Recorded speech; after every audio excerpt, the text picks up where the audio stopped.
あら、どうしてこんなところに落ちこぼれくんがいるのかしら。不意に声をかけられて振り返ると、高校時代の元カノの舞子がいた。こんな大きい病院のカフェであなたに会うなんて、なんか病気でもしちゃった？相変わらずみすぼらしい格好をして所得も低そうだし、体を壊すのも無理ないか。貧乏暇なしって言うからね。言葉の端々に悪意を感じる。それにあざけり笑うような冷たい表情。この人は私のフィアンセよ。あんたが目指してた憧れの東大医学部のエリートで、この病院の次期院長なんだ。彼女は人目もはばからず、隣にいた男性の腕に抱きついた。ああ、こいつはね、医者になれなかった落ちこぼれ。大学受験もしなかった腰抜けよ。はあ、あの時別れて本当に大正解。そう言って彼女は甲高く笑う。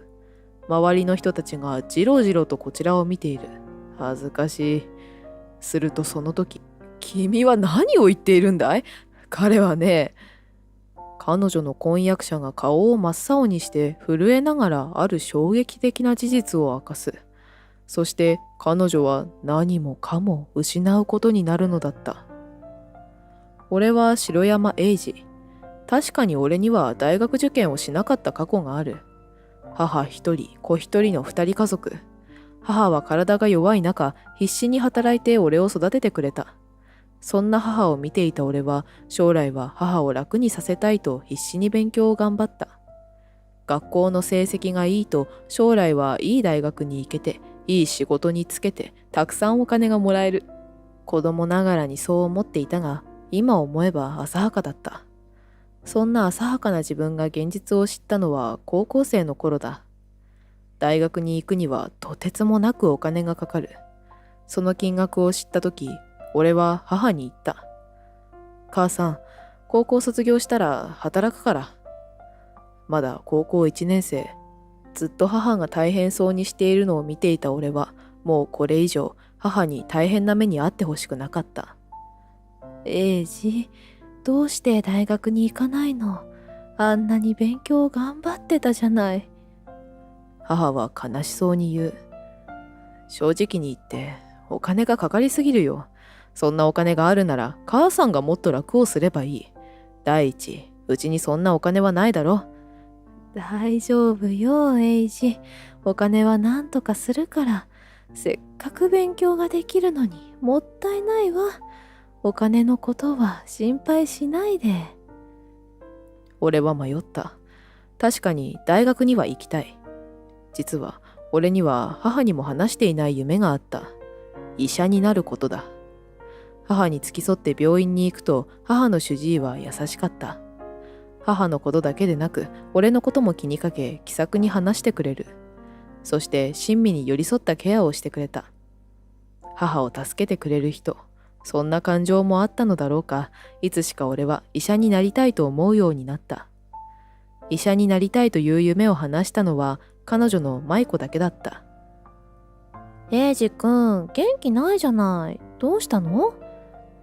教室で舞子が俺を心配し声をかけてくれた。いや、将来のことを考えてて。え？医者になるんじゃなかったの？俺は葛藤していた。多額の費用をかけて医者を目指すか、それとも別の道を歩むか。だが、舞子が俺に期待の眼差しを向ける。おかげで俺は決心がついた。そうだな。将来は医者になるよ。目標は東大医学部だ。やっぱりそうよね。エイジくんは頭いいし、きっと大丈夫よ。私も東大は無理かもだけど、看護学校に行って看護師を目指そうかな。エイジくんと同じ病院で働けばずっと一緒にいれるね。俺は舞子のおかげもあって東大医学部を目指した。塾に通うようなお金はない。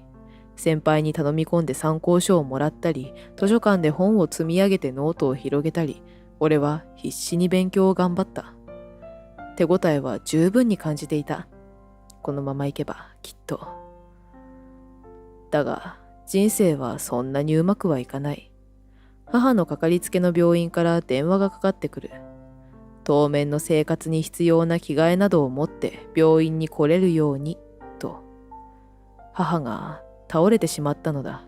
手術が必要で術後も長期の入院になる見込みだという。幸い命に別状はないらしい。俺は慌てて病院に向かった。病院に着いた頃には手術は終わっていて、麻酔が効いているのか母は眠ったままだった。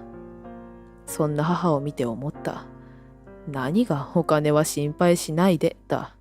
母の医療費だけでも相当なお金がかかってる。それをパートで補いながら俺の大学の費用なんてどう考えても無理な話だ。勉強ができるだけで人生がうまくいくなんて、所詮は夢物語だ。決めた。俺は高校を卒業したらすぐに働こう。医者なんて一握りの恵まれた人がなるものだ。夢から覚めた俺はその日から勉強をやめた。どうすれば高卒で稼げるか。教室で窓の外を見ながらそんなことばかりを考える。エイジ君、最近勉強してる？そんな俺の様子に気がついて舞子が心配そうに聞いてくる。ああ、勉強はもういいんだ。医者は諦めるよ。母さんが倒れたんだ。それどころじゃなくなった。正直昇進していたこともあり、彼女の慰めの言葉を期待した。が、彼女はその期待に応えてはくれなかった。は？何言ってんの？医者になるって言ってるから今まで付き合ってたのに。お金もないし、デートもつまんないし、それで医者になんなかったら、なんか他に取り柄ってあるの？そんな、それはお互いに好きだからって。いや、マジで信じらんない。医者にならないとか無理だから。もう話しかけないでね。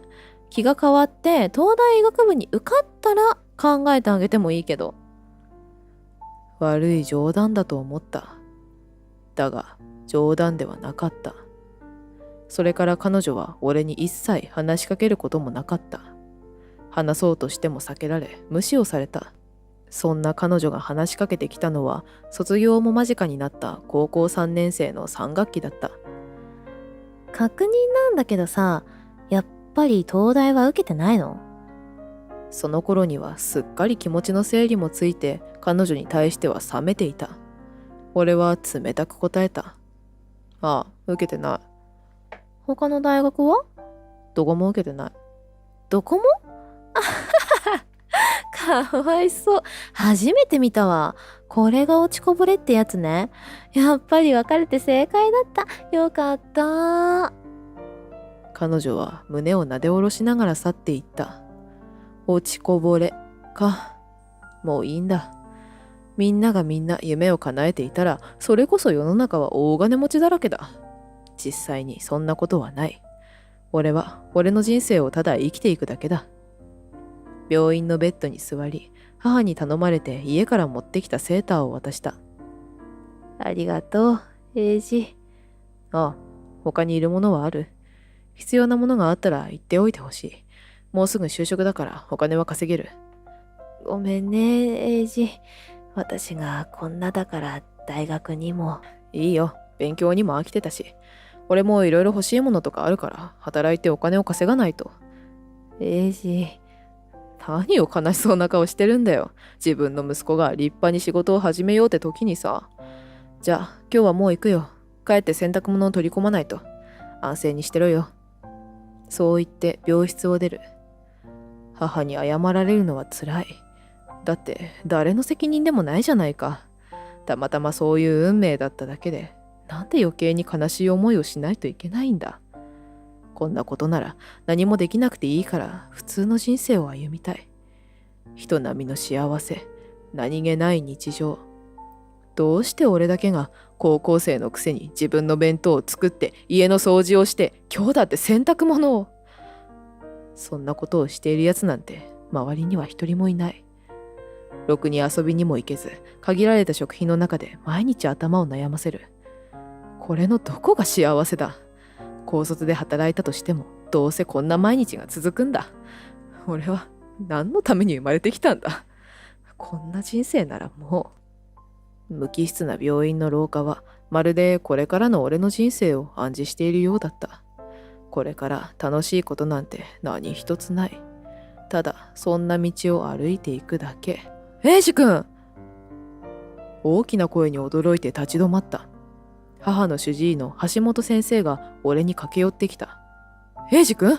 どうしたんだ？大丈夫か？え？大丈夫ですよ。大丈夫って、そんな表情で廊下を歩いていたらとても大丈夫とは思えないが。ああ、そうだ。これから休憩を取るんだが、よかったら一緒に下のカフェに行かないか？あそこの軽食はなかなか美味しいぞ。ごちそうしよう。先生は迷う俺を半ば強引にカフェに連れて行く。先生は俺には何も聞かずに、オレンジジュースとホットサンドを2つずつ注文し、一番奥の席にまで俺を連れてくる。いやー、最近は誰かと一緒に食事をすることもなくてね、少し寂しかったんだ。強引に誘って申し訳なかったね。照れるように笑う先生。やがて店員さんが注文したものを運んできてくれた。確かに見た目にも美味しそうだ。で、どうしたんだい、英二君。どんな些細なことでも話すように。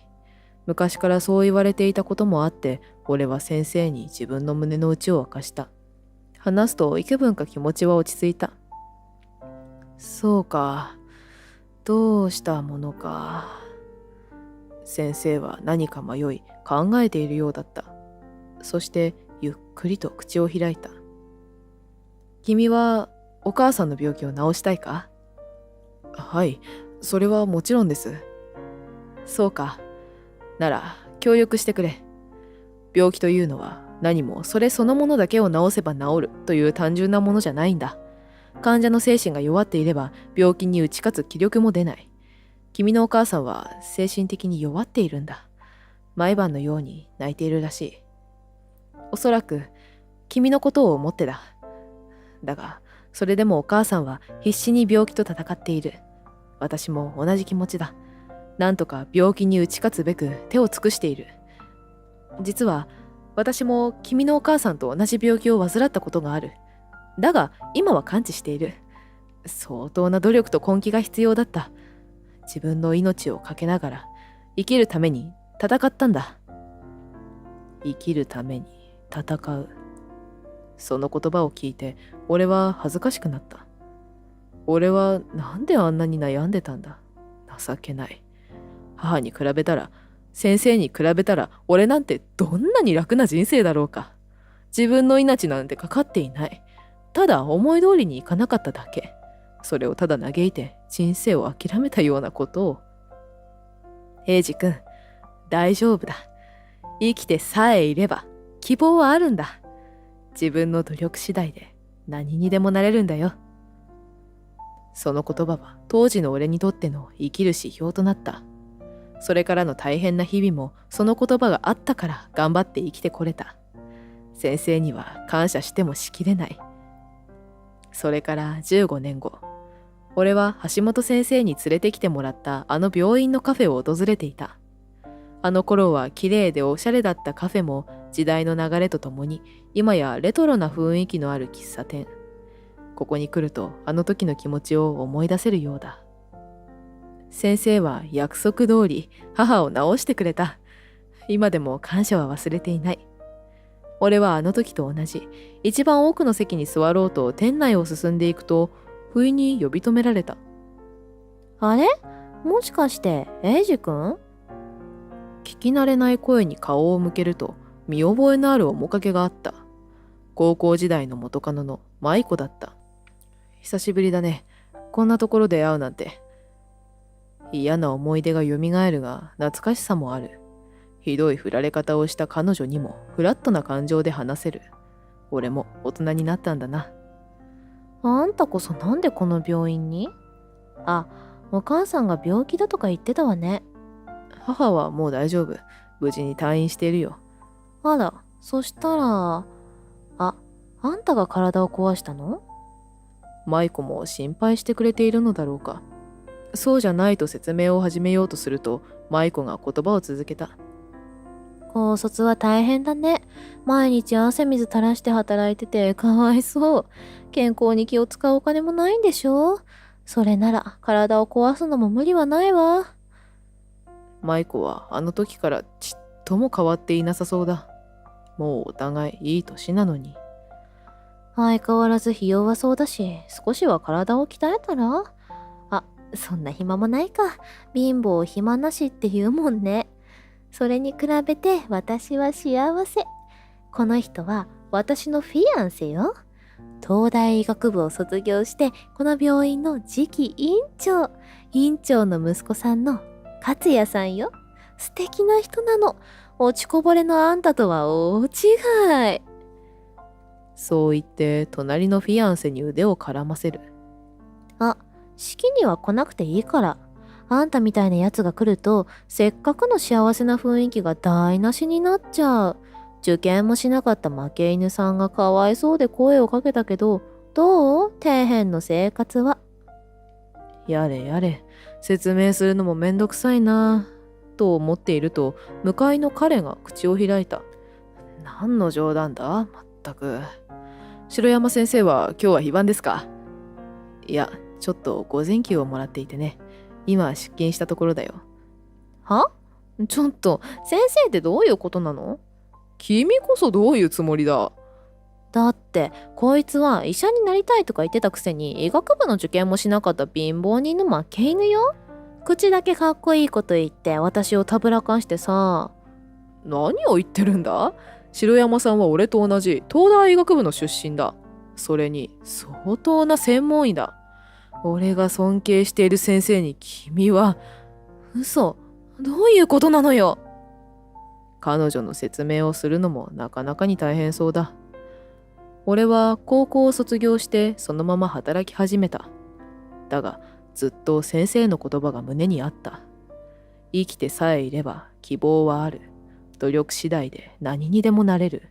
俺はずっと止めていた勉強を再開した。もう何かを理由に諦めるなんてしたくない。何の手立てもなかったが、俺は東大医学部を目指した。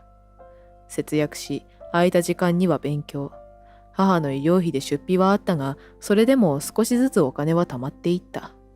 何年かかるかはわからないが、一歩一歩目標には近づいていく。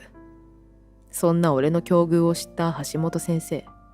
俺と母の恩人でもある先生は院長だ。実は、東大医学部を目指しています。何年かかるかはわかりませんが、お金を貯めて受験します。いつか必ず先生みたいな医師に。そう話す俺に、先生は俺にとんでもない提案をしてくれた。来年、東大医学部を受けなさい。いえ、恥ずかしながらお金がまだ。学費は私が出そう。何、出世払いでいい。利子もいらん。お母さんから聞いているよ。優秀な子だと。私もそう思う。医師というのはね、何も医学の才能があればいいというものじゃない。どんな環境でも必死に前を向いて努力する。そしてそれを続けられる。その適性が君には十分すぎるほどにある。一刻も早く君は医師になるべきだ。俺は迷った。今までよくしてくれた橋本院長にそこまで甘えていいのか。迷う俺に橋本院長は条件を出した。医学部を卒業したらここで働いてほしい。それを約束してくれるなら喜んで君の学費を出そうじゃないか。願ってもない条件だった。入試まであと8ヶ月しかない。だがここで諦めてはまた同じ。努力次第で何にでもなれる。俺はこれまで以上に必死に勉強に励んだ。朝も夜もなく仕事場へ行く時も休憩時間もご飯を食べている最中でさえも恥も外文も捨て勉強に励んだ。俺、東大医学部を目指すからしばらくは見舞いには来れない。悲しむだろうな。そう思いながら母に告げたが、母は目を輝かせて喜んだ。ありがとう。私も英治の足を引っ張らないように早く病気を治さなくちゃ。それから母はみるみると病状が良くなり、ついには退院して家事を手伝ってくれた。先生の言った通りだ。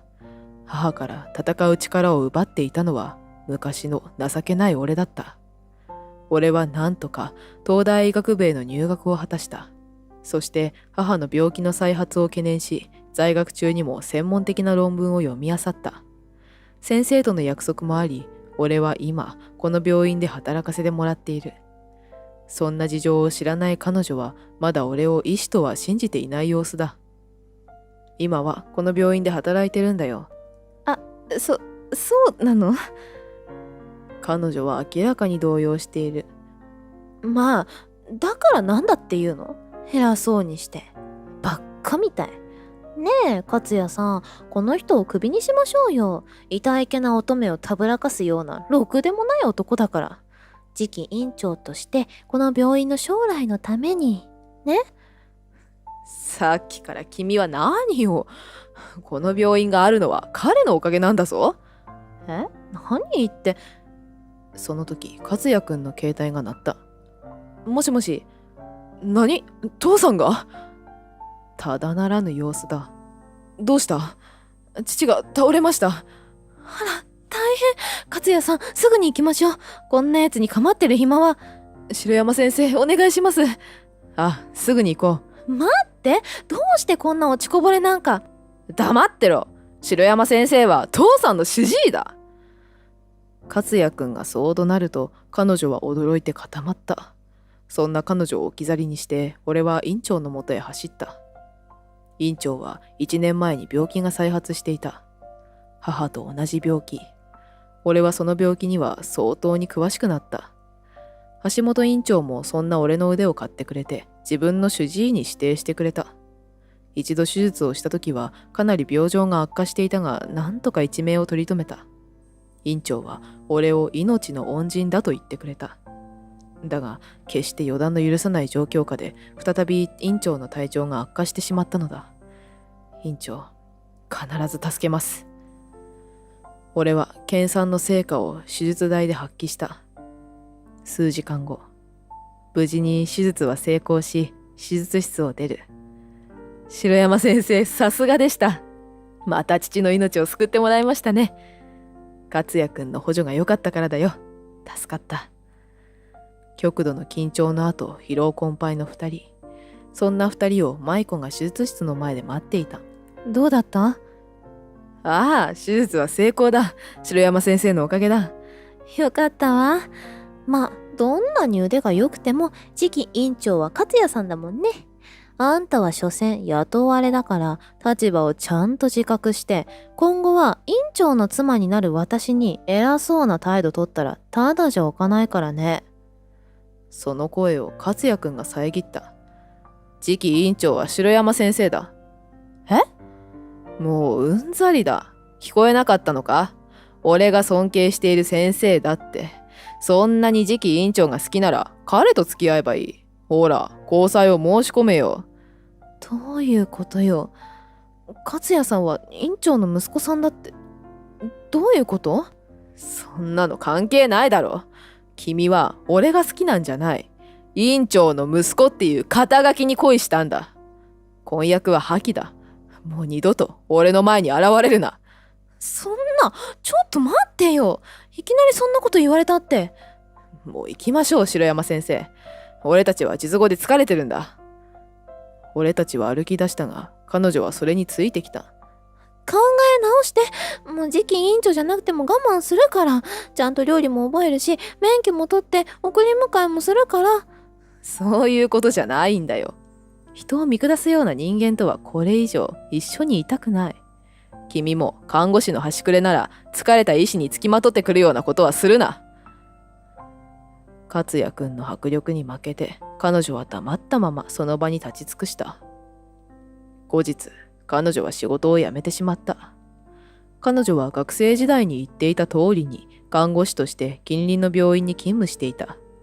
この大病院の次期院長と結婚すると周囲に自慢をしていたが、それが自業自得で婚約破棄になったことで陰口を叩かれるように。プライドの高い彼女は病院に居づらくなったんだろうな。他の病院に勤務を始めたそうだが、あの大病院の院長息子との婚約破棄の噂が広がっていて、そこもすぐに辞めてしまったらしい。それから病院で噂が怖くて働けなくなってしまった彼女は、人里離れた場所でひっそりと暮らしているとか。彼女の件は大変だったな。昔からちっとも変わってない。俺が浪人した時も彼女にこっぴどく振られたんだよ。そうでしたか。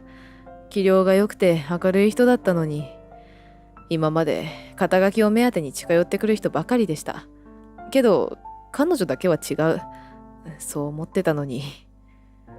勝也くんは悔しそうだった。そうか。だからあんなに強引に別れを。だって次期委員長は君だろ。いえ、俺はまだ未熟ですよ。俺は城山先生を次期委員長に推薦しています。人を見る目に関してもまだまだ未熟だ。今の俺より城山先生の方が委員長にふさわしい。俺は自分が情けない。あの人の性格を見抜けなかったなんて。委員長の息子という恵まれた環境にいても、それはそれで大変そうだ。いつか誠実な彼にふさわしい人が現れることを心の底から願っている。それから俺は次期教授という立場になった。橋本委員長から直々に委員長候補として指名された。これからはただの専門医ではいられない。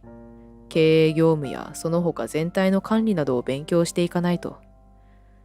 橋本委員長みたいな立派な医師になってたくさんの人を救える人間になりたい。それが俺にできる恩返しだと思っている。今思えば全ての出来事が現在につながっている。学生時代に振られたことも、母が倒れたことも、一時は勉強を諦めたことも。だが先生のおかげで気がついた。それは自分をより強くしてくれる糧だったんだ。人生のどんな困難にも打ち勝てるように俺の前に現れた試練だった。諦めるのは簡単だ。それでもいい。だが諦めなかったから今の自分がある。今はこの気持ちを伝えられるような医師を目指している。友達からの招待で、とある音楽の夏フェス会場に来ていた。熱気の凄まじい会場で用意してもらった関係者席に座り楽しんでいると、空いていた隣の席に女性が座った。あら？中卒の底辺くんじゃない？元気？まさかまだそのことをネタにするなんて思ってもおらず、ただただ驚いた。その人は中学生の時に付き合っていた彼女だ。俺は訳あって高校に行かなかったのだが、それを未だに馬鹿にしてくる。今時学歴を馬鹿にするなんて人間いたのか、と妙に冷静な頭でうなずく。それにしても10年経っても何も変わってないわね。高校に行っていないようじゃ成長のしようもないと思うけど、私なんかね。と、彼女は自分が世界で活躍する金持ちと結婚したと自慢してきた。彼女の性格は相変わらずのようだ。と、彼女の自慢話を受け流していたら、緊急のアナウンスが流れた。何でも、トリを務める世界的に有名なボーカルグループにアクシデントがあって、フェスが中断の危機らしい。そのグループこそ俺の友達だ。心配で急いで様子を見に行くと、グループの一人が俺を見て言った。頼みがある。お前だけが頼りなんだ。この後、俺が取った行動によって、元カノは俺を馬鹿にしてきた報いを受けるのだった。俺の名前は菅原ゆずる。好きなものは音楽。これは音楽好きの父の影響だ。国柄を問わず、様々な音楽を好む父によって、家の中は絶えず音楽が溢れていた。俺は流れる音を聞くがままに癖のように口ずさんでいた。言葉の意味もどこの国の音楽かわからなくても歌うことは楽しかった。そして両親は俺の歌をいつも褒めてくれ、誕生日にはカラオケセットなんかも買ってくれた。そんな俺は成長しても音楽から離れることはなく、父から習ったギターやピアノを使って弾き語りや作曲をするようになった。仲良くなる友人には音楽好きが多く、貯めたお小遣いでバンドスコアを買い、おのおの得意な楽器を持ち寄ってコピーバンドの真似事のようなこともしていた。そんな中学時代、俺の学校には軽音楽部はなかったが、クラスの打ち上げなどでカラオケに行くことでみんなに歌声を披露する機会は多かった。小学生の頃は足の速い男子がモテるというが、中学になると多方面に才能を見出してもらえる。常に高得点のスコアを叩き出す俺は女子から注目されていた自覚があった。高校に進学したら本格的に音楽を極めたい。軽音楽部で有名な学校や音楽コースのある高校を進路希望調査票に書いた中学3年生の春、同じクラスになった竹内文さんに告白された。もともと歌が上手いやつがいると俺のことは知っていたらしいが、同じクラスになって一目惚れしたと言われた。正直彼女を作ることに興味はなかったが、断る理由も特になく、うなずくことにした。後から聞くと、彼女は学年一の美少女で有名らしい。友人やクラスメートに散々羨ましがられた。しかし、俺はこの時の適当な選択を後悔することになる。彼女は束縛が強く、他の女子生徒と話しているだけで機嫌が悪くなっていた。それだけなら問題ないのだが、俺の音楽趣味に理解がなく、放課後や休日に友人たちと練習していた時間をほぼデートに費やすことになった。せめて1週間のうち2日、土日のどちらかは練習に当てたいと相談を持ちかけたのだが、私より音楽の方が大事なの？と詰め寄られ、正直困っていた。だって、その通りだったのだ。ふみとの時間は全く充実しているとは言えず、疲労とストレスがたまる一方だった。買い物や食事、遊びへの金はすべて俺持ち。それが当然だと言わんばかりの顔で、感謝の言葉もほとんどない。加えて、俺が音楽の話をしても、つまらないから話変えてと、俺に歩み寄ろうともしない。一体彼女は俺の何が好きなのかわからなくなっていった。女の子と付き合うってこんなものなのかなと無理に自分を納得させていたが、あまりに俺が練習に参加できないので友人に事情を打ち明けると、それはやりすぎだと教えられたのだ。そんなわけで俺は彼女に別れを切り出そうとしていた。恋愛の仕方は人それぞれだろうが、俺とふみは合わない。男友達と遊んだり、音楽をしている方が楽しいのだ。いつ言おうかと考えあぐねていたとき、ふみのことなど考えられない不運が襲った。両親が事故で他界したのだ。まだ中学生の俺は、唐突に二人を亡くした事実を受け入れられず、葬儀が終わっても、四十九日が過ぎても、なお、現実味のない日々を過ごしていた。俺は近所に住んでいる祖父母に引き取られたものの、学校に行く気力も音楽をする気も、もっと言えば生きる気力も失っていた。祖父母に押し出されるようにして学校には通っていたが、その他は家で何もせず、極右を見つめる時間だけが過ぎた。友人やふみから連絡が来ていたが、返事をする気にもなれない。そんな俺を心配した祖父母は、ある日、父の遺品を俺の部屋に運び込んできた。それは、たくさんの CD やレコード。俺たち家族の間に流れ続けていた音楽たちだった。ゆずる、あんたの人生はお父さんやお母さんのものじゃない。あんただけのものなんだよ。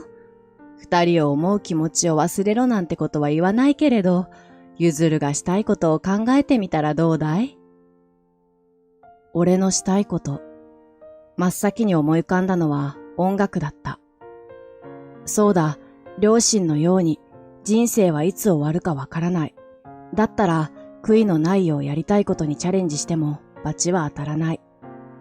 父も母も俺の音楽を好きでいてくれた。彼らの生きた証のためにも、俺は音楽を続けよう。ようやく自分の意思で行動することができるようになった俺は、高校への進学をやめ、自分の音楽を極めることにした。両親の遺産や生命保険が下りているとはいえ、そのお金は祖父母に使ってもらいたい。高校の学費を捻出することははばかられた。それに、一日中、いや、年中音楽の世界に浸るには、学校に行かない方が良いと思ったのだ。まだ子供の俺の選択は浅はかだったかもしれない。それでも祖父母は、俺が活動する気力を持ち直したこと自体が大事だと、進学を進めようとはしなかった。まともに学校に通えるようになった3年生の冬、新年最初の登校日にふみに呼び出された。彼女のことを完全に意識の外に追いやっていたことを思い出し、申し訳なく思いながら別れを切り出そうとしたが、言おうとしていたことを先に言われた。別れて？まあ、事情が事情とはいえ、彼女のことを放置し続けていたのも事実。甘んじて受け入れようとうなずいたのだが、その後に続いた言葉は看過できなかった。あんた、高校に行かないんでしょ？両親が亡くなって高校にも行かないで、お金もないし親もいない。今後どうやって生きていくつもりか知らないけど、貧乏なのをいいことに、私にたかってきたりしたら困るのよ。俺は唖然とした。それが肉親をなくした仮にも恋人に言うことか。いや、恋人でなく赤の他人だったとしても、そんな言葉を投げかける神経がわからない。思わず言い返してしまった。そんな言い方ないんじゃない？ずっとほったらかしにしていたことは悪いと思ってる。でも、友達やふみにお金の援助を頼むつもりはないし、第一、これまでずっと俺におごらせていたのはそっちじゃないか。何？だから今度はお前が金を出せとでも言いたいの？そういう意味じゃないよ。ただ、自分の言動を振り返ってほしいだけで。何よ偉そうに。いい？あんたはこの私と付き合えただけでも感謝しなきゃいけないの。私に物をおごるのだって当然よ。俺は耳を疑った。ふみは相当な高飛車気質だったらしい。告白してきたのはそっちじゃないか。一目惚れだとか言って。まさか本気にしてたの？あんたなんて歌が上手いくらいしか取り柄がないくせによく自信持てたわね。びっくりしちゃう。歌が上手くて目立ってたから恋人にちょうどいいと思って適当なこと言っただけよ。あんたがそこまで調子に乗ってるとは思わなかった。さすがに言葉が出てこなかった。彼女の性格がここまで歪んでいるとは思わなかった。女性不信に陥りそうだ。別にふみに愛情があったわけではないが、矢継ぎ早に罵倒され、心が疲弊しきっていた。返事をする気力もない。ただ突っ立っているだけだ。もういいかしら？次の彼氏候補が待ってるの。それじゃあね。中卒確定の勘違い男さん。俺に言うだけ言って満足したふみは帰っていった。そんな苦い経験から10年後、俺はとある音楽の夏フェス会場に来ていた。他県からも大勢の観客が訪れるほどのフェスだ。俺の友人が出演するので招待してもらったのだ。おかげで関係者席でゆっくりと音楽を楽しむことができている。友人の出演は最後だ。にもかかわらず、会場と共にやってきた俺は、代わる代わるステージに立つアーティストたちの音楽に聞き入っていた。会場の熱気も凄まじく、一緒にステージの下で飛び跳ねたいとも思いつつ、せっかく用意してもらった座席があるので、おとなしく楽しむことにしていた。もうすぐ友人の出番だと、期待に胸を膨らませていると、空いていた隣の席に女性が座った。麦わら帽子をかぶり、長い髪をなびかせながら小型扇風機で涼んでいる。目を引く姿に一瞬そちらを見た瞬間、暑さとは無関係の冷や汗が流れた。わずか10年ですっかり美女に成長したふみだった。あら？もしかしてゆずる？ああ、うん。しらばっくれたかったが、彼女は確信を持って尋ねてきた。変にごまかしても問い詰められるだけだ。嘘、すごい偶然ね。あ、そういえば中卒の底辺くんだったわね。元気？まさか、まだそのことをネタにするなんて思ってもおらず、ただただ驚いた。今時学歴を馬鹿にするなんて人間いたのか、と、妙に冷静な頭でうなずく。それにしても、10年経っても何も変わってないわね。高校に行っていないようじゃ、成長のしようもないと思うけど。変わっていないのはお互い様だろう。ただ、彼女とまともに話ができるとは思えない。せっかく楽しい場所に来ているのだから、口論を思い出にしたくなくて、適当な相槌を打ち、最低限の言葉だけを発した。っていうか、ここ関係者席なんだけど、なんでここにいるの？友達が席を用意してくれたんだ。へえ、中卒のくせに友達なんているんだ。みんな頭も地位も底辺なあんたを見限って離れていくもんだと思っていたわ。中卒と友達の有無は関係ないだろう。そう思っても、俺の耳はほとんどステージの音楽に向けられているので、軽くうなずくだけだ。私なんてね、大学でミスコンに選ばれて。へえ。それで同じ大学に通っていた彼と結婚したの。そうなんだ。彼ってば、実家がお金持ちでね。加えて本人も高収入なの。よかったね。ほんと、あんたと別れて大正解だわ。うんうん。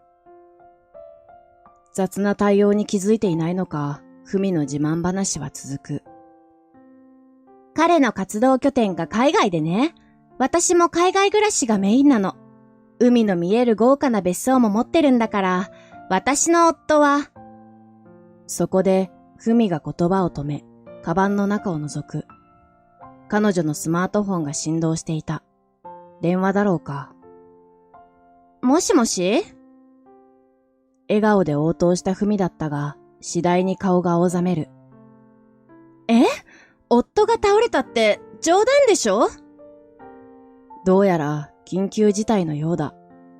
ふみは俺に目もくれず立ち上がり、あたりを見回した後、どこかに走っていった。猛暑が続いているし、今日も雲一つない快晴だ。気をつけていても体調不良は訪れる。直接関係のない俺は大丈夫だといいのだが、と無事を祈ることしかできなかった。西日の暑さが弱まってきた頃、本日のトリを務めるグループ、つまり俺の友人の出番が差し迫ってきた。全員が日本人だが、活動拠点はアメリカのグループだ。アメリカのオーディション番組で有名になり、世界規模のレーベルと契約したこのグループは、現在世界中でライブを行っている。最近日本でも知られるようになり、今回は彼らの歌を楽しみにしている観客も多いことだろう。なんせ主催者直々にトリを頼まれたほどなのだ。しかし彼らが登壇する気配がない。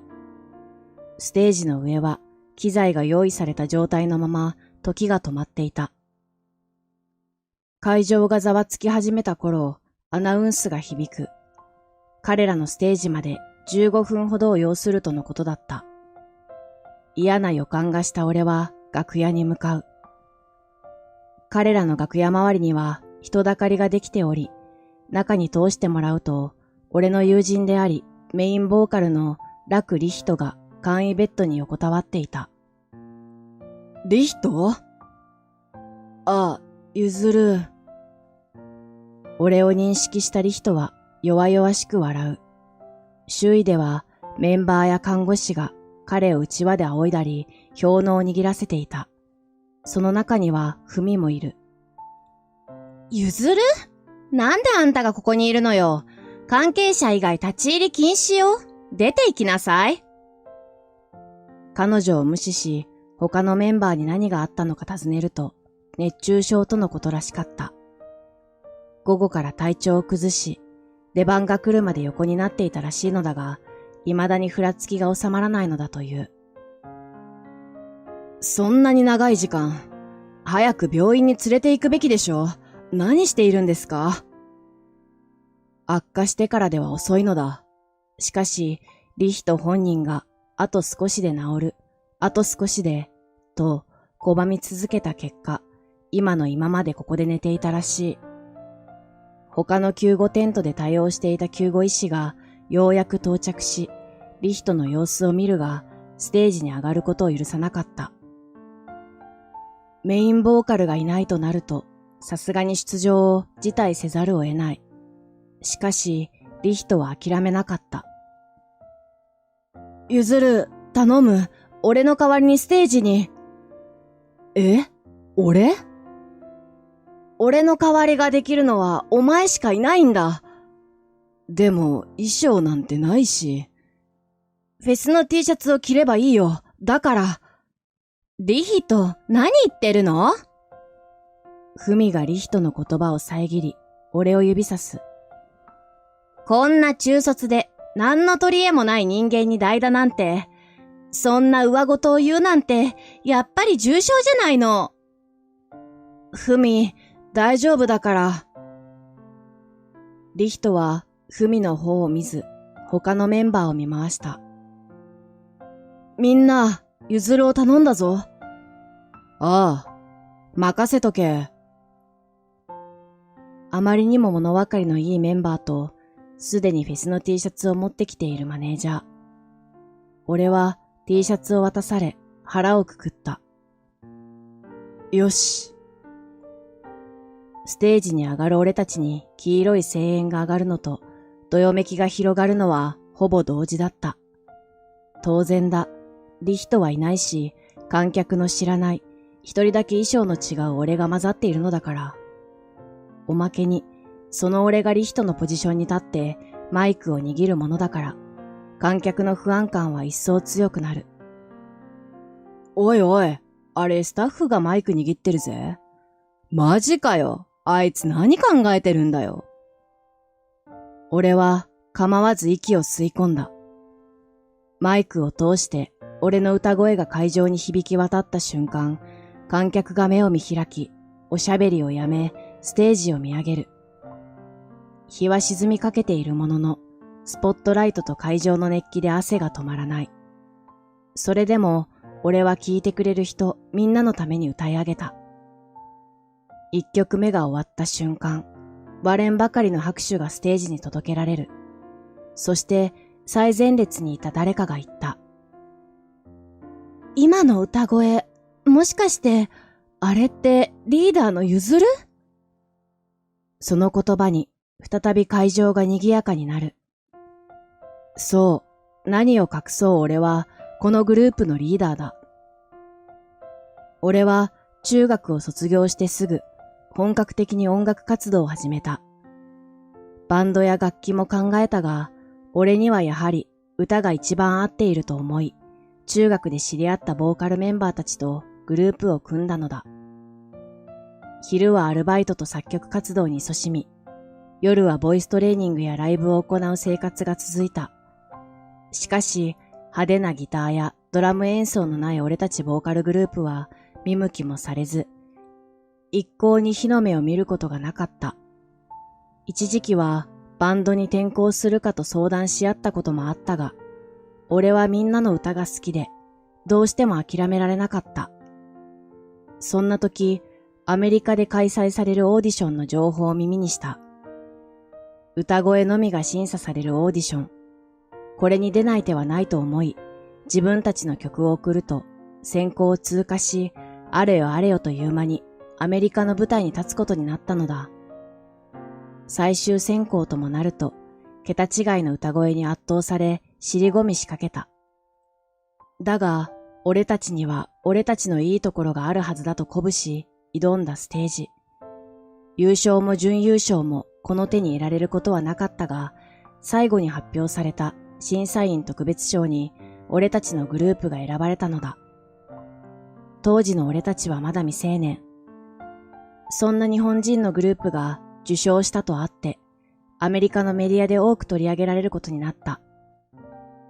そのままアメリカで活躍することになった俺たちは、大手レーベルと契約してもらい、正式にデビューが決まった。あまりにもトントン拍子に話が進むので、全員が戸惑っていたが、ライブの経験を積むほどに、プロとしての意識を高めていった。デビューから3年経つと、どの会場でもチケットが売り切れになるほど人気を博し、もっと上を目指そうとグループが一丸になったところで、俺の喉が限界を迎えた。最初はただの風邪だと思っていたが、喉の違和感と痛みがいつまでも消えず、日に日に声がかすれていく。病院での診断結果はポリープができているとのことだった。言わずもがな、原因は喉の酷使。今後のためにもポリープを摘出することを選択したのだ。手術とその後のリハビリ、そして今後喉に負担をかけない発声法を取得するために、俺は一時的に脱退していたのだ。その間に、グループは日本でも知名度を上げており、俺の声を CD で聞いたことはあっても、直接姿を見た人はいないだろう。俺が休みを取ってから約2年、すっかり喉の調子は良くなり、次回のツアーから復帰する予定だった。今回は見守るだけのつもりで関係者席にいたのだが、まさか復帰が早まるとは思いもしなかった。今朝もいつも通りボイストレーニングを終えてから家を出ていた。練習を欠かさなくてよかったと心から思う。メンバーの一人が観客に説明をした。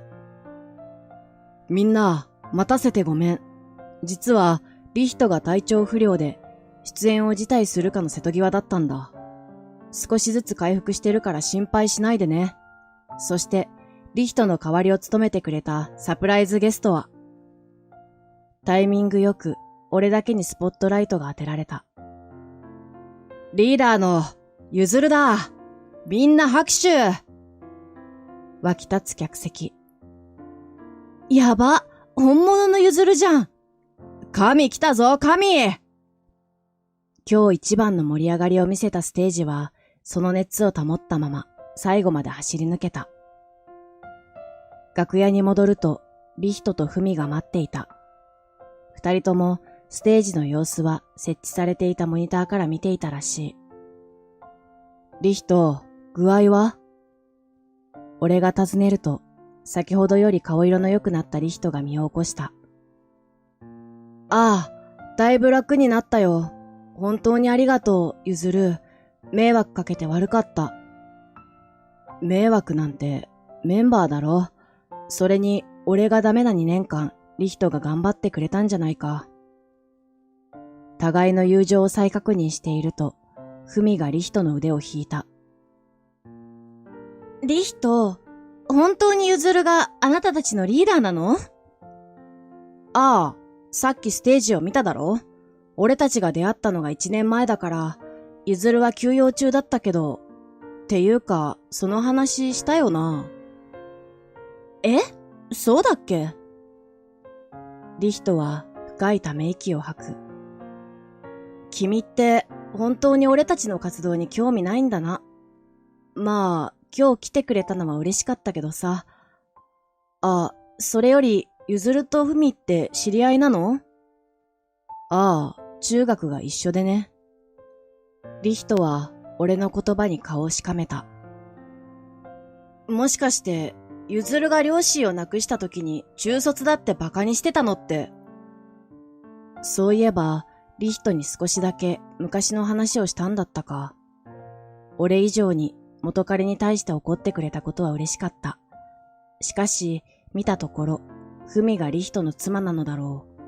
あまり昔のことをここでついても仕方ない。と思ったのだが、フミ自身が墓穴を掘った。ちょっとあんた、リヒトに話したの？ということは、本当の話なんだな。え？それは、昔の話よ、昔の話。もう10年も前のことだから、記憶もおぼろげよね。無理に取り繕うふみ。俺は、彼女とのことを詳しく言ってやってもよかったが、体調の悪いリヒトに、これ以上悩みの種を増やすこともはばかられ、結局黙ったままでいた。しかし、その態度が余計にリヒトの心配を煽ったらしい。後日、俺とフミが中学の頃付き合っていたと確信したリヒトは、彼女のことを信じていいものかと不安になったそうだ。確かに、むちゃくちゃな彼女だったが、10年経てばいくらか変わっているかもしれない。昔のエピソードだけで今の彼女を見てはいけないと、俺もリヒトも考えている。そこで、俺たちは今のフミの本性を探るべく彼女を試すことにした。リヒトが先日の一件からメンバーと仲が悪くなり、近々グループを抜けることになったという嘘を吹き込むのだ。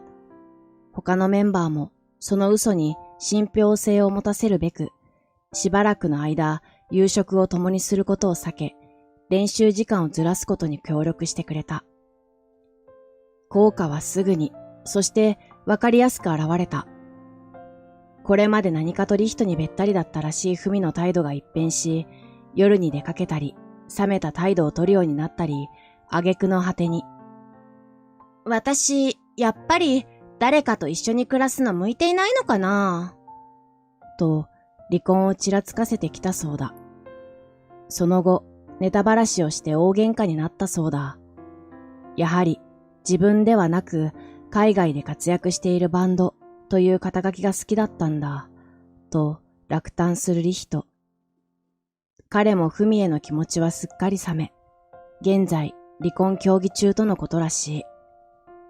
結婚してまだ半年なので、話はすぐに済むだろう。フミは別れたくないと言っていたが、さすがにそんな虫のいい話はない。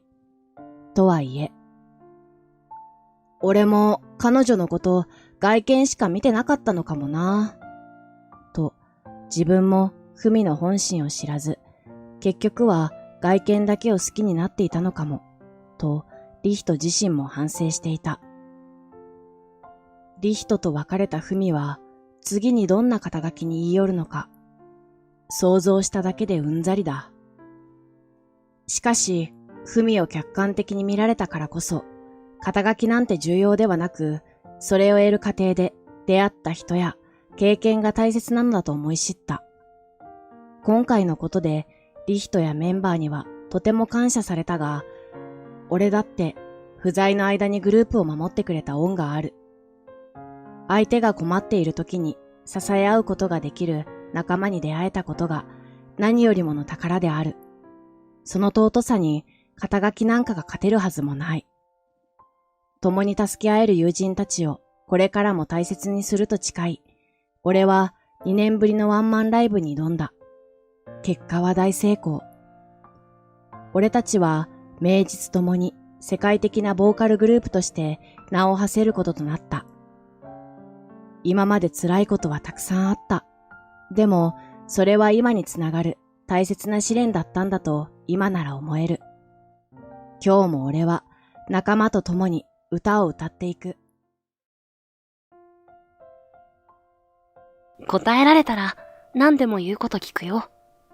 高校の同級生に誘われた合コン。そこで高校の頃に学校一可愛いと評判だった社長令嬢が不敵な笑みを浮かべて俺たちに難問を突きつける。憧れの女性を欲しいままにしたいと、その場にいた男性陣は頭をひねる。だが誰も答えられない。しかし俺にはその答えがすぐに分かった。それを口に出せば周囲がざわめく。そして当の本人の社長令嬢からは耳を疑うような言葉が出てきた。私まだ君のことが好きなの。そう言った彼女は俺に迫ってきて、俺の名前は田村司。とある会社に勤めていたが、現在は独立して自分の会社を経営している。仕事は忙しく、規模は小さいが、自分の采配で仕事を進める方が、俺には性が合っているようで、毎日充実している。そんなある日のことだった。木島から連絡が来たのは、おい田村、今度合コンするから、お前も来い。はあ、なんだよやぶから棒に。木島は高校時代の同級生だ。社長の息子で、俺が母子家庭で高卒だからと何かと見下してきた嫌な奴だ。どうせ俺を誘ってきたのも自分の引き立て役にと考えてのことだろう。断ろうと口を開いたが、その前に聞こえてきた木島の言葉に、俺は息を飲んでしまった。小林も来るぞ。わかるだろう。高校の時一緒だった小林凛吾。わからないはずがない。だって俺は彼女と昔、付き合っていたのだから。それは高校2年生の時だった。くじ引きで凛吾が学級委員長、俺が副委員長になったのだ。誰もやりたがらなかった結果だ。小林とペアになったからって、いい気になるなよ田村。悔しそうに木島がそう言った。彼が悔しがるのも無理もない。凛吾は学校一可愛いと評判で、勉強も運動もでき、さらに社長令嬢。誰もが彼女のことを完璧だと褒めそやしていた。副委員長よろしくね、田村くん。凛吾は俺に向かってにっこりと笑いかけてくれたのに、俺はといえば、照れてしまってしどろもどろになりながら返事をしてしまった。第一印象は悪かったろうに、凛吾はその後も俺に気さくに接してくれた。人付き合いの苦手な俺は、そのことにすごく感謝した。一緒に委員長の仕事をしていて気がついたことだが、彼女は好奇心が旺盛だった。先生やクラスメートに頼まれた仕事の途中でも、気になることがあったら放り出して、そちらに夢中になってしまう。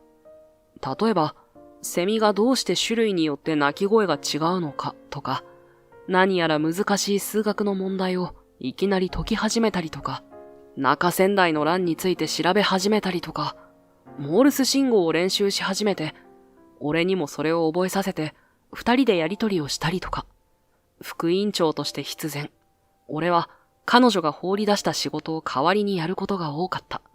だけど、文句はなかった。聞いてよ田村くん。セミって種類によってお腹の空洞の大きさや腹弁の動きが違うんだって。だから種類ごとにいろんな鳴き方をするんだって。こんな風に彼女は大層嬉しそうに自分の調べたことを報告してくるのだ。まるで大発見だと言わんばかりに目を輝かせて語る彼女はとても愛らしくて、俺が恋に落ちるのも無理からぬ話だった。彼女が楽しいのであれば、俺が彼女の仕事を引き受けることぐらいなんてことはなかった。リンゴに告白する気はなかった。彼女は高嶺の花だったから。俺は楽しそうにしている彼女を見ているだけでいいと思っていた。ところがなんと驚くことに、俺は彼女から告白され、付き合うことになった。その噂は瞬く間に学校中に広まった。おい田村、小林と付き合っているんだってな。今すぐ別れろ。向こうは勉強も運動もできる完璧な社長令嬢。対してお前は秀でた能力もない母子家庭。住む世界が全く違うことぐらいわかるだろ。木島にはそんな風に直接嫌味を言われた。周囲は彼のように俺たちが釣り合わないと思っている人がほとんどだということは理解していた。俺だって釣り合っているとは思わなかった。だけど、それが理由で別れる気はなかった。釣り合わないなら釣り合う男になればいいと。俺は勉強も運動も副委員長の仕事も頑張った。しかし、俺のそんな努力は実らなかった。別れてほしい。付き合って3ヶ月も経っていない頃に、リンゴにそう告げられた。ショックだったけど、頭の片隅で、やっぱりという気持ちもあった。わかった。だけど、理由を教えてほしい。納得したいから。私と司くんは、住む世界が違うから。リンゴは言いにくそうに、うつむきながらそう言った。俺は、わかったとだけ返して、彼女のそばを離れた。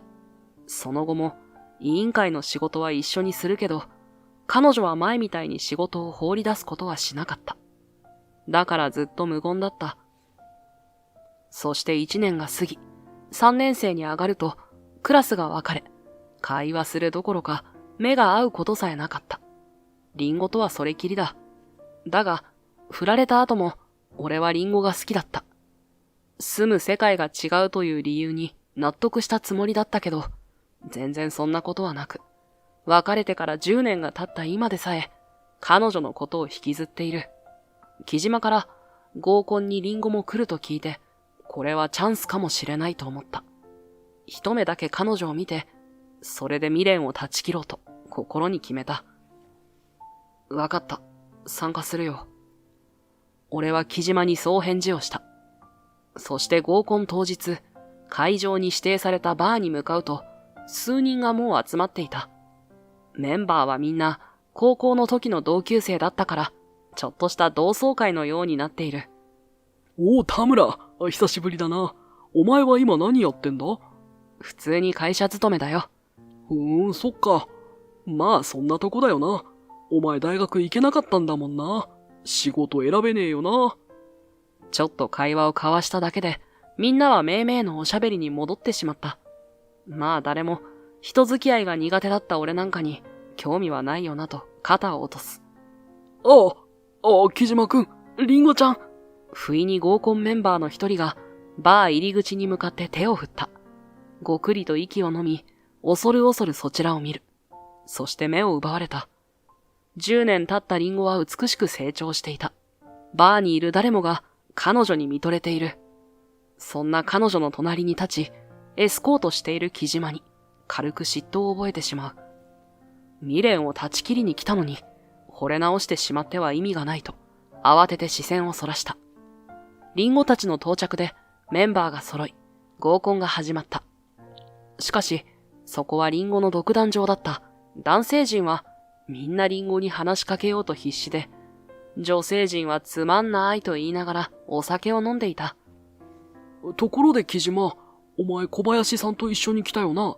入り口でたまたま遭遇したとか？男性の一人が不意に木島に尋ねた。すると彼は待ってましたと言わんばかりに得意げに口角を吊り上げた。俺の会社とリンゴの会社は提携してるんだ。その縁で彼女とも仲良くさせてもらっているよ。社長の子供同士でな。最後の一言を強調した木島は俺を見た。そしてわざとらしく目を丸くする。おや、本当に来たんだ、田村くん。てっきり参加の返事はもらったけど、当日になって気遅れして来ないと思っていたよ。相変わらずだなと内心でため息をつく。するとなんと、そんな木島にリンゴがしなだれかかった。ダメだよ、四季くん。そんな言い方をしちゃ。きっと私が付き合ってあげてからずっと彼女がいないんだよ。だから必死なんだよ。なるほど。それもそうか。だけどお前みたいな何の取り柄もない母子家庭育ちの男がいいなんていう女がいるのか？木島はともかく、リンゴにそんな風に言われるのは答えた。美人に磨きはかかったが、性格は悪くなってしまったようだ。悲しくなったが、これなら未練もすっぱり断ち切れると、前向きに捉えることにした。そうだ。せっかくだからゲームをしない？くじ引きを作って当たりを当てた人がクイズを出す。そのクイズに答えられた人が出題した人の言うことを何でも聞く。逆に誰も答えられなかったら出題した人がみんなに何でも命令できるっていうゲームだよ。リンゴの提案に面白そうと全員が乗った。雰囲気に流されて俺も参加することになる。2、3題ほど無難な問題が出され、答えた人が高校の時好きだった人を発表するとか、流行りの曲を歌うなどの無難な命令を出す。その後、当たりを引いたのはリンゴだった。男性陣が息を飲んだのが分かった。リンゴは当たりのくじをまじまじと眺めた後、にっこりと笑う。じゃあ問題ね。1枚だけページの破れた本があります。破れていないページ番号を合計すると15,000になります。さて、破れたページは何ページ目でしょう？場が静まり返った。女性陣は早々に白旗を掲げ、男性陣は問題を解こうと躍起になっている。時間がかかりそうだね。じゃあ、あと1分。そうリンゴが言うと、男性陣がえっと声を上げて頭をひねる。だけど、やっぱり解けないらしく、顔を赤くしたり青くしたりしている。田村くんは解かないの？あ、そうか、ごめんね。田村くんにはこの問題、難しすぎるか。最初から解くのを放棄してるんだね。そう言いながら、リンゴが机を不連続的に叩いた。それの意味に気づいた俺は、頭の中で計算式を並べる。25ページと26ページ目だろ。正解よ。すると、男性陣の顔がさっと青くなった。嘘だろ？どうやって解いたんだよ。木島が噛みついてきたので、俺は計算式を紙に書いてみせた。するとそこにいた全員が、なるほど、と納得する。女性陣が色めき立った様子で、俺の周りに集まった。田村くんすごいね。この計算式を思いついて、しかも頭の中で解いたんでしょ？ 1 分しか時間なかったのに。さっきまでほとんど無視されていたのに、いきなり輪の中心に押し上げられて、どうすればいいのかわからなかった。はいはい。正解者は私に命令しないとダメだよ。田村くん、私にやってほしいことある？それじゃあ、俺と一緒に来てくれ。わかった。そういうことだから、みんなまたね。俺とリンゴは、それぞれ帰り支度を済ませて店を出た。木島が悔しそうに睨んできたが、無視した。あたりはすっかり暗くなっていた。俺とリンゴは、近くにあったチェーン店のカフェに入る。夜遅い時間だからか、客はまばらだった。司くん、やっぱり頭いいね。デザートと飲み物を注文した後、リンゴが笑顔でそう言った。思わずため息が漏れる。あの問題わざとだろう。俺が昔、お前に解き方を教わったやつ。そうそう。でも、覚えているかどうかは賭けだったよ。テーブルに置かれたアップルパイに、リンゴは目を輝かせた。彼女の性格が悪くなったと思ったけど、全然違った。何も変わっていなかった。そのことに内心で安堵し、コーヒーを一口飲んだ。知ってる問題だったから、ズルだと思って答える気はなかったんだがな。お前があんなモールス信号を送ってくるから。それも覚えててくれて嬉しいな。高校の時、司くんに覚え込ませた甲斐があったよ。ニコニコ笑うリンゴは、机を不連続的に叩いた。合コン会場では、二人きりになりたい。今は、嬉しいなと、彼女は俺にメッセージを送っていたのだ。それで、何の用だ。あんな回りくどいことをして、木島には聞かせられないような内容なのか？そうだね。司くん。私、まだ君のことが好きなの。は？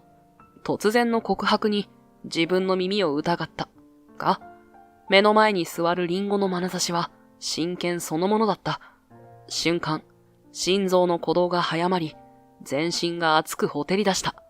まだってなんだ？お前が振ったんじゃないか。そうだよ。だけどね。リンゴは唇を噛んでうつむいた。その様子に疑問を覚えていると、リンゴのスマホに着信が入る。私もう帰らないと。司くん、連絡先を交換して。なんで？言ったでしょ？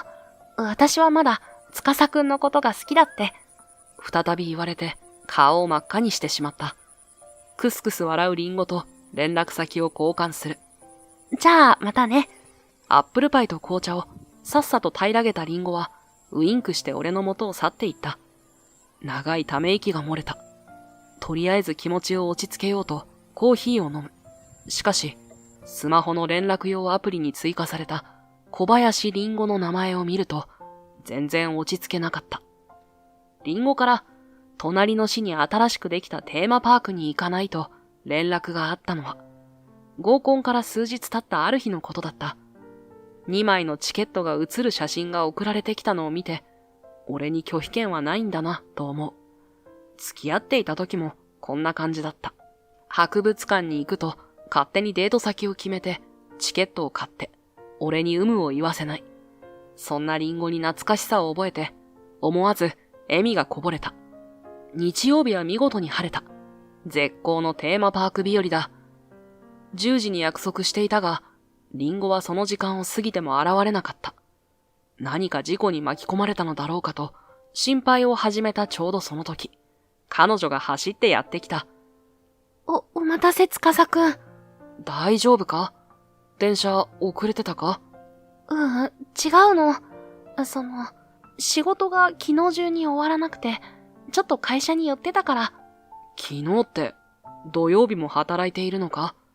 社長の娘だから、いろいろやることがあるのよ。それより早く入ろう。私、今日すごく楽しみにしてたんだから。リンゴがぐいぐいと手を引っ張るから、それ以上仕事のことが聞けなくなってしまった。司くん、どれに乗りたい？テーマパークの地図を入園口で取ったリンゴがそう聞いてくるのを見て、俺は驚きのあまり目を丸くしてしまった。何？私変なこと言った？いや、リンゴなら、そんなことを聞かずに自分の乗りたいものに連れ回すと思っていたから。高校の時のデートはそんな感じだっただろ？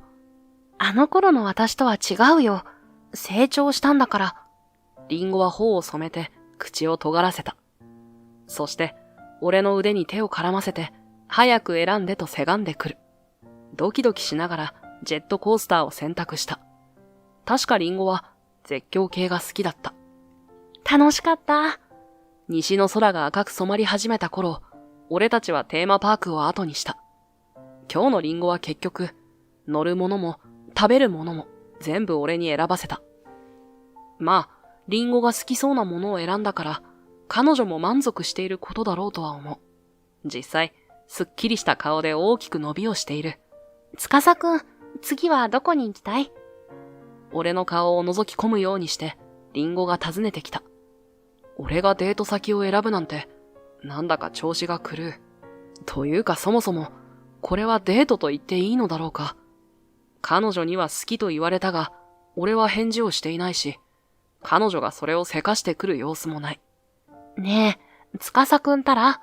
ぐいぐいと腕を引っ張られて、我に返った。そうだな。博物館とかどうだろうか。今気になる企画展示がやってて。あ、博物館。いいね。行こう行こう。嬉しそうにしたリンゴを見て、俺は腹をくくる。リンゴ、この間の返事だけどさ。いけない。早く帰らないとお父さんに怒られる。じゃあね、司くん。また連絡する。俺の言葉を遮るようにしてそう言ったリンゴは、さっさと帰路についてしまった。俺はあっけに取られて、遠ざかっていく彼女の後ろ姿を見送ることしかできなかった。翌週の日曜日、俺とリンゴは博物館で直接待ち合わせをした。時間より20分も早く着いてしまった俺は、照りつける日光を避けて日陰にいた。それでも暑くて汗が出る。お待たせ司くん。リンゴがやってきた。ふと、彼女の様子に違和感を覚える。顔がいつも以上に赤く見えたのだ。よく見れば、こんなに暑いのに汗の一つもかいていない。リンゴ、大丈夫か？何が？きょとんと首をかしげるリンゴだが、声にもいつもの元気がない。それより早く入ろう。もう暑くって。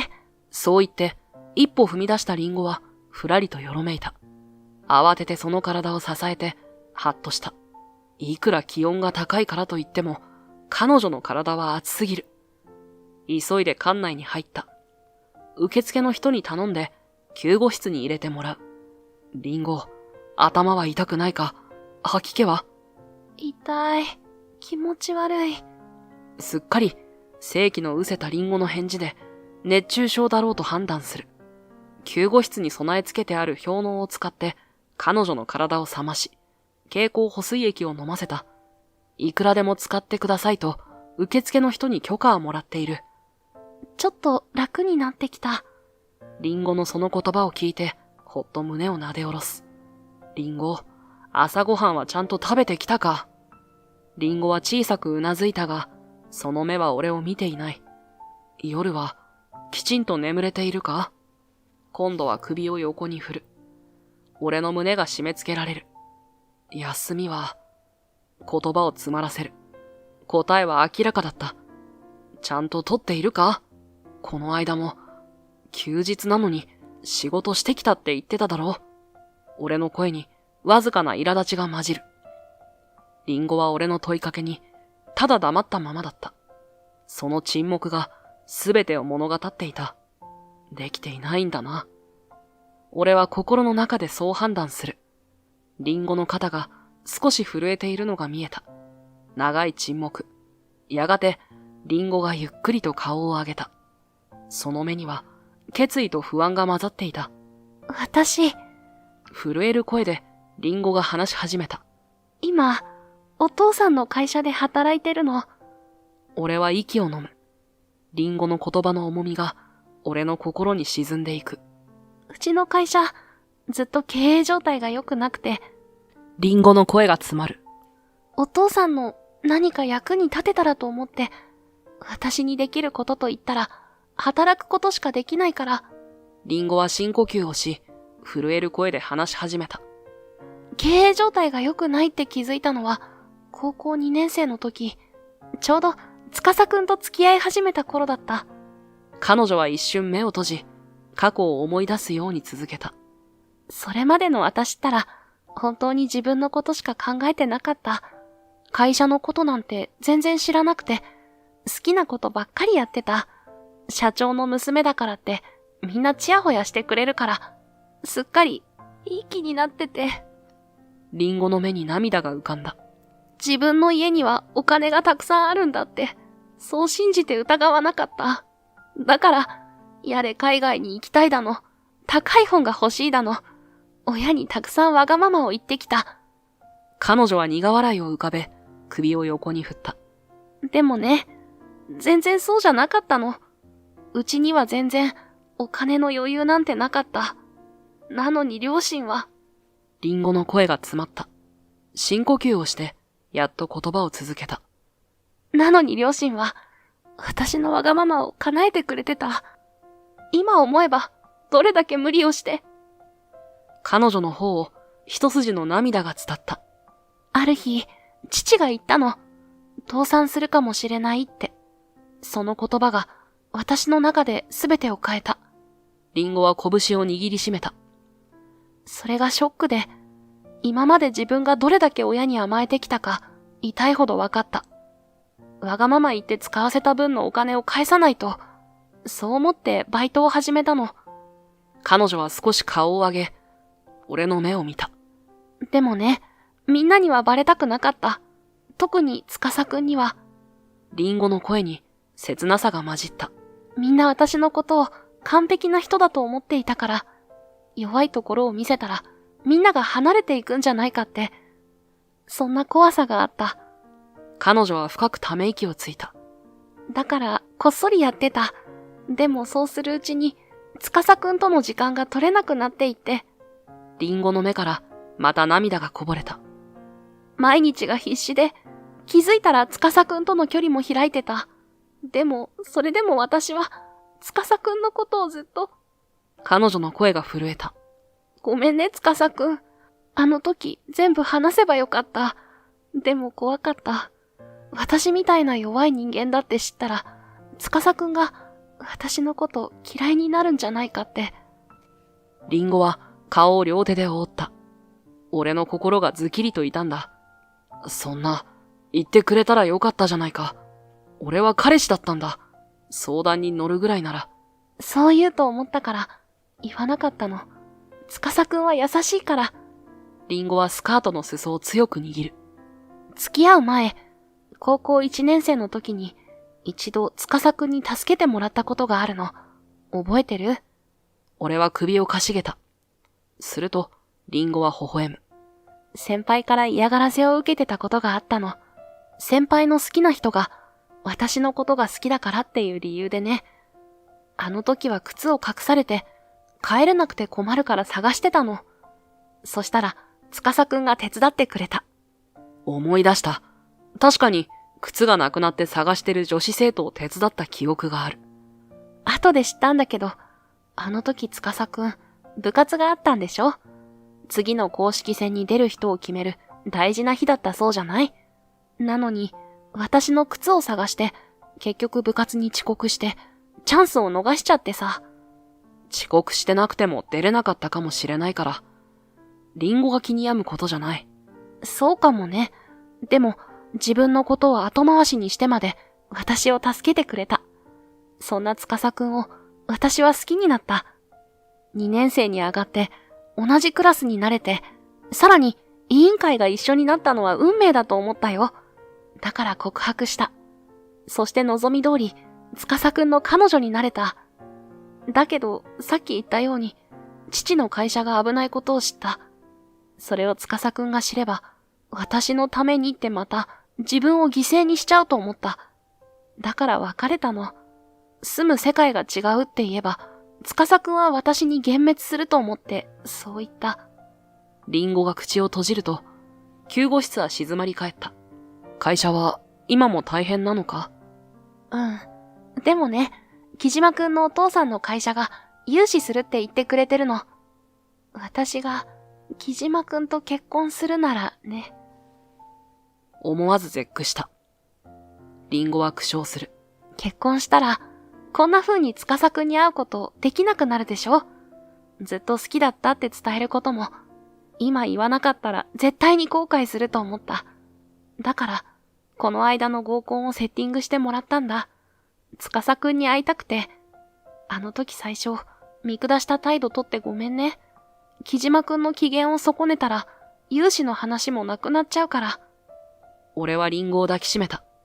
体が勝手に動いていた。俺の腕の中で彼女が息を飲んだのが伝わる。お前こそ自分を犠牲にしてるじゃないか。お願いだから俺を頼ってくれ。俺だってリンゴのことがまだ好きだ。高校の時からずっと恋心を引きずって生きてきた。だけど、私は自分のことしか考えてなかった。そんな人間よ。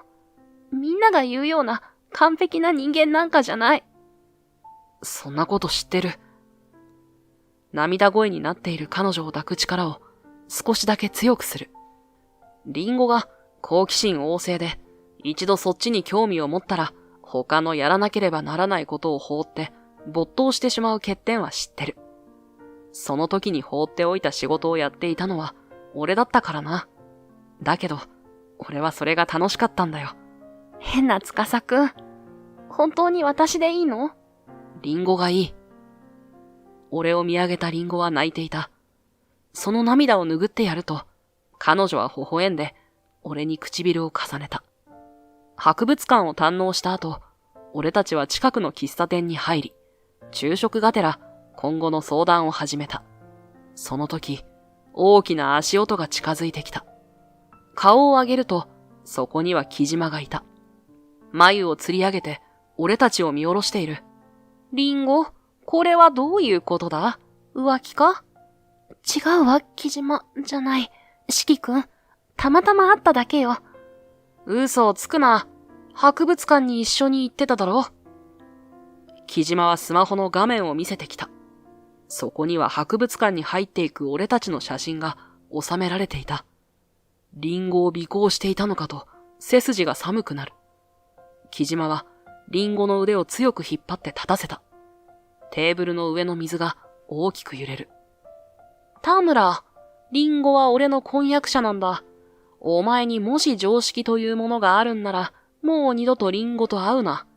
鋭い視線を俺に浴びせ、木島はリンゴを引っ張ったままその場を去った。リンゴが心配そうにこちらを振り向く。俺が口パクで大丈夫だと伝えると、彼女は強くうなずいた。木島は立ち止まり、わざとらしく思い出したように言った。そうだ田村、今度のパーティーで正式に婚約発表をする。お前も招待してやるよ。木島の口元に冷笑が浮かぶ。指をくわえて見ているんだな。リンゴが永遠に手の届かない存在になるところをね。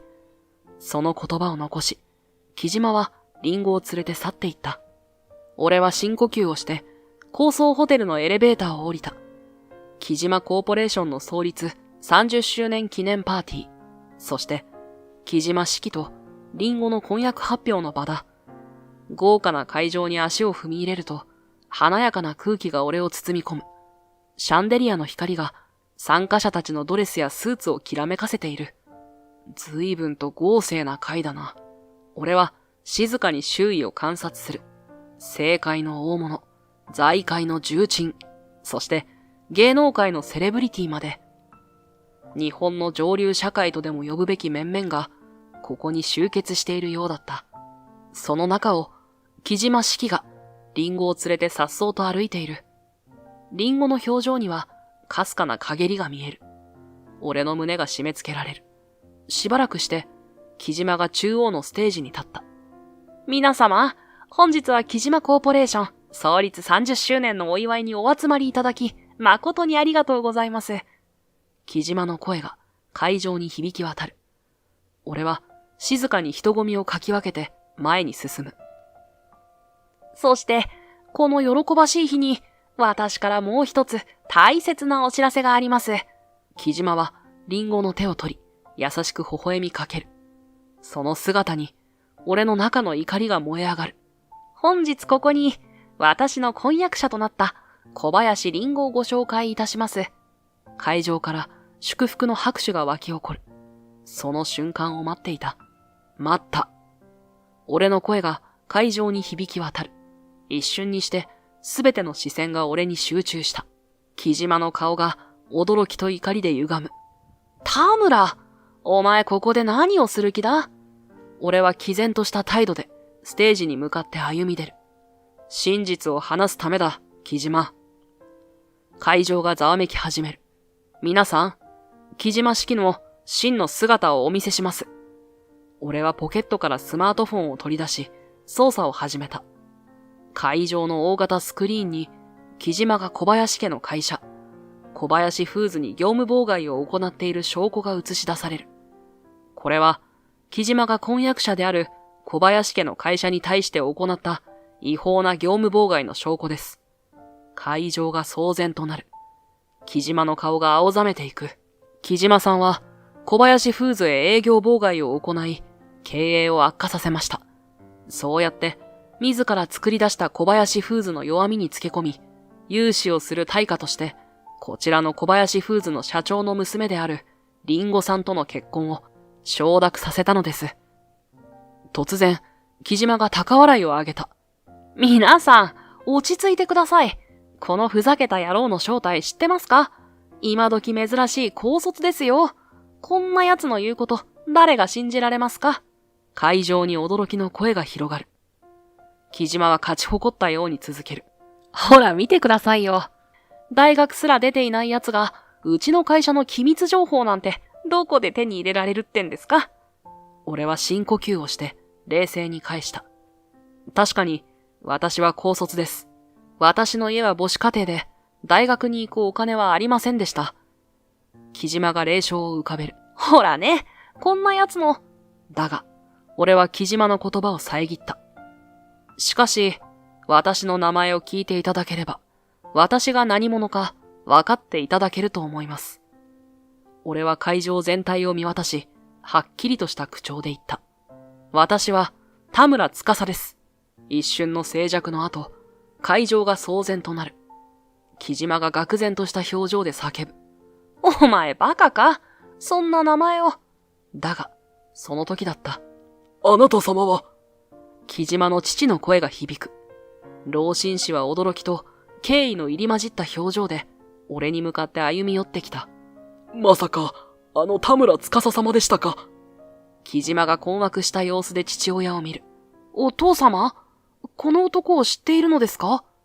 木島の父は厳しい表情で息子を見た。愚か者め。この方は我が社の大株主だ。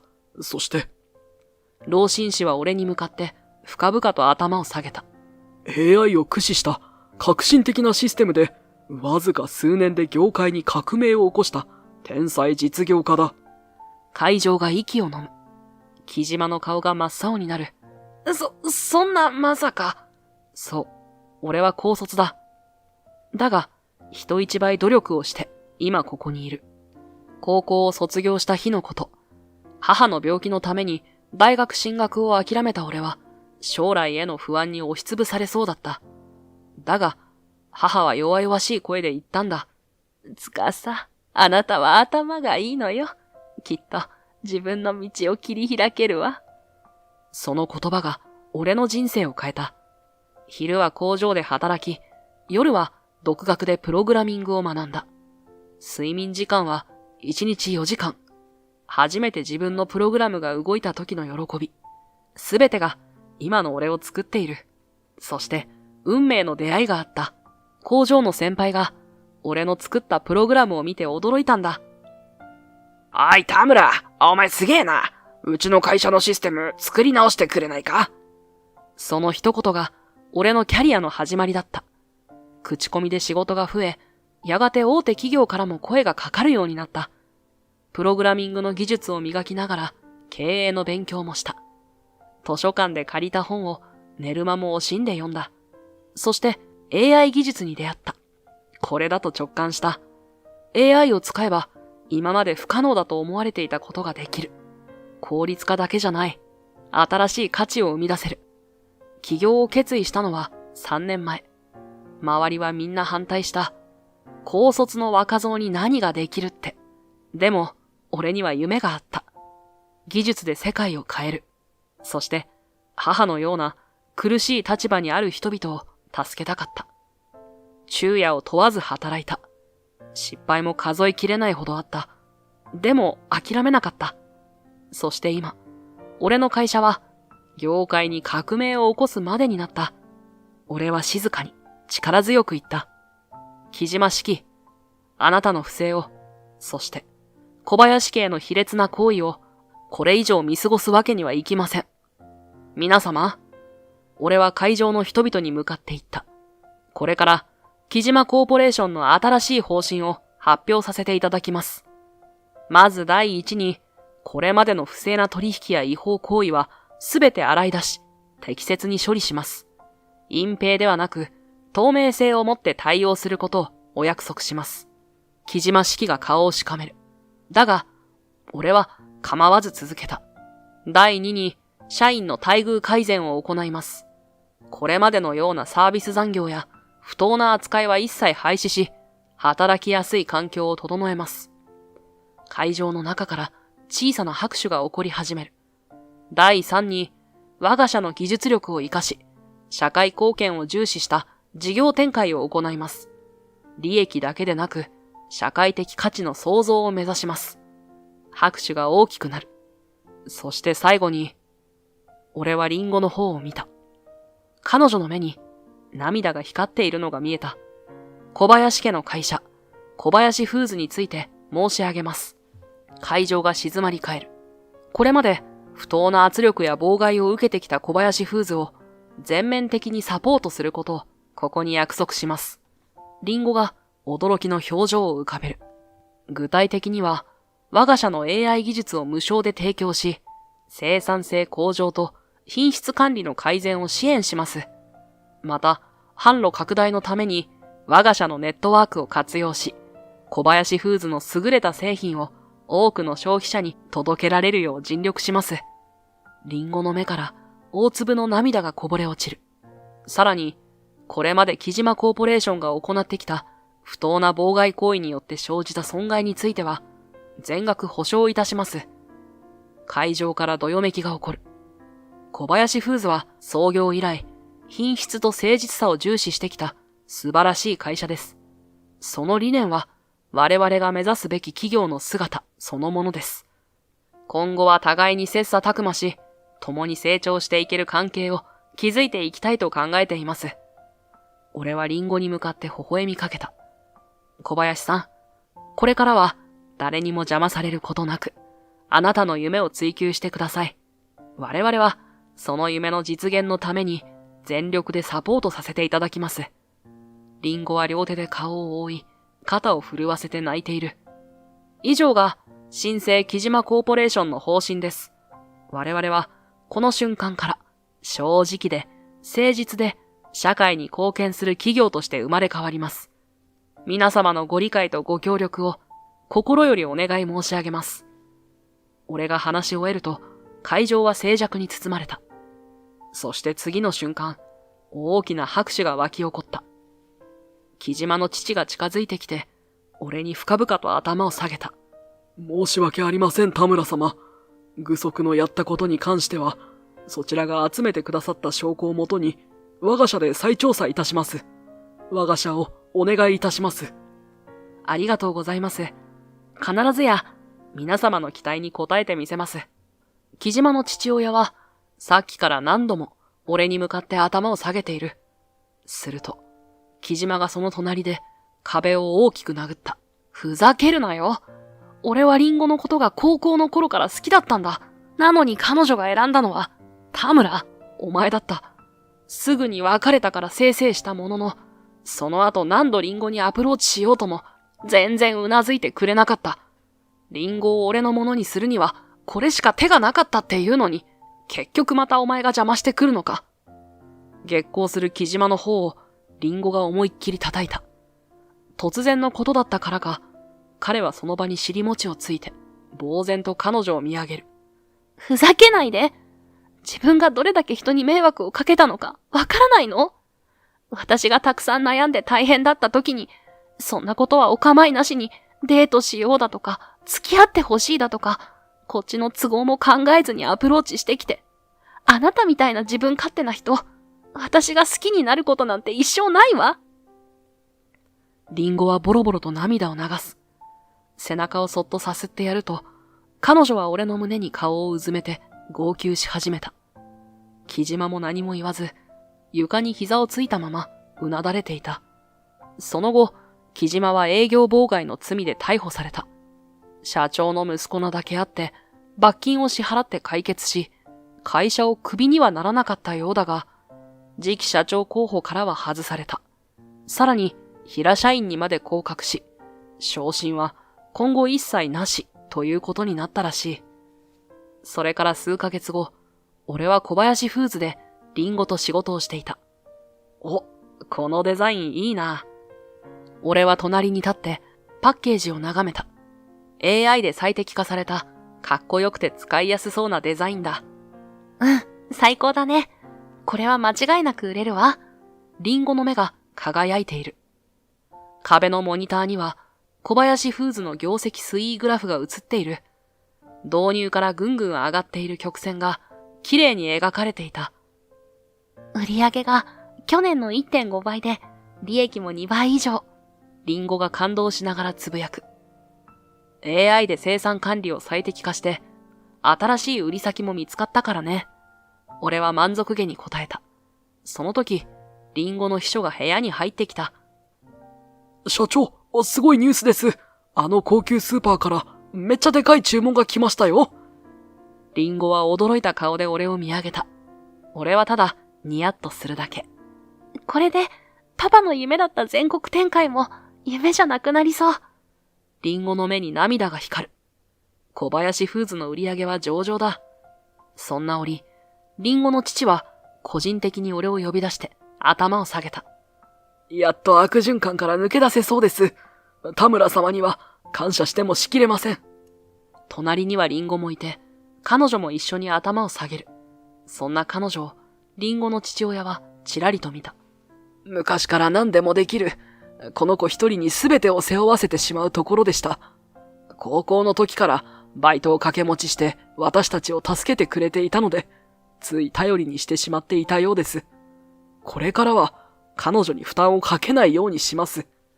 お父さん、私は別に。いや、決めたことだ。リンゴも今後は無理なら無理と言うんだよ。もうこれ以上無理はしてほしくないんだ。家族こそ助け合うものだろう。リンゴは素直にうなずいた。そんな彼女の頭を撫でた後、リンゴの父親は彼女に俺を送るように言う。リンゴと二人並んで歩く。頭上に広がるのは雲一つない晴天だ。隣を歩くリンゴがそっと俺の手に指を絡める。本当にありがとう、司くん。木島くんのことはもちろん、うちの会社を立て直してくれて。どっちも俺がやりたかったことだから。それに、うちの会社だって、リンゴの会社に業務委託したから売り上げが上がってるんだ。そう答えると、リンゴは微笑んだ。俺は彼女と繋いでいる手の力を少しだけ強くする。リンゴ、俺と結婚してほしい。俺は君の隣で一生君を支えたい。そう言うと、リンゴは顔を真っ赤にした。それから嬉しそうに顔をほころばせる。私も司くんを支えたい。これからはずっと、あなたのそばにいたい。リンゴは俺の胸に顔をうずめた。そんな彼女を愛おしく思いながら、俺はその体を抱きしめた。完璧な人間なんていない。だからこそ、人は助け合い、支え合って生きていくのだろう。周りから完璧だと思われていたけれど、大きな悩みを抱えていた彼女。そんな彼女を支えて、そして俺も彼女に助けられながら、この先の人生を共に歩んでいきたい。